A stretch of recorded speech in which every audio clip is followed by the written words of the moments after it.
किरीट सोमय्यांनी कोणत्या अधिकारात बैठक घेतली, किरीट सोमय्यांना कोणी बोलवलं, किरीट सोमय्यांच्या बैठकीसारखी बैठक आम्हाला का नाही घेऊ देत, या प्रकारची विचारणा वारंवार अमरावतीचे काँग्रेसचे, उबाठाचे आणि शरद पवार गटाचे नेते करत आहेत.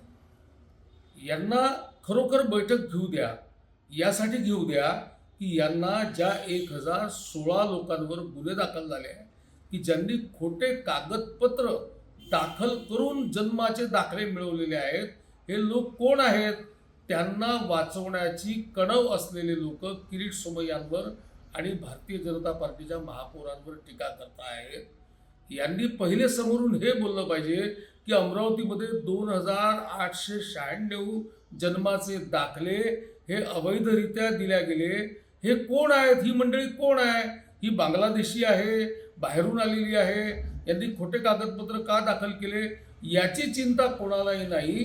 पण अमरावतीच्या काँग्रेस आणि उबाटाच्या नेत्यांची ओढत निर्भय बनवण्यासाठी गावोगाव फेक नॅरेटिव्ह पसरवणारे जे काही निर्भय बनव जे 2-4 लोक आहेत, ते देखील तिथून विचारणा करतायत, माहितीच्या अधिकारात कागद मागतायत. जर कागदच मागायचे असतील तर तुम्हाला या 1016 लोकांवर गुन्हे दाखल झाले, या लोकांविषयीची माहिती वाचवा. यांच्याविषयी तुमचं काय मत आहे ते सांगा. यांना वाचवण्यासाठी तुम्ही का धडपड करता आहे ते सांगा. अगदी सरळ आहे, अगदी सरळ आहे. किरीट सोमय्या जी लढाई लढता आहेत ती अपात्र लोकांच्या विरोधात लढता आहेत.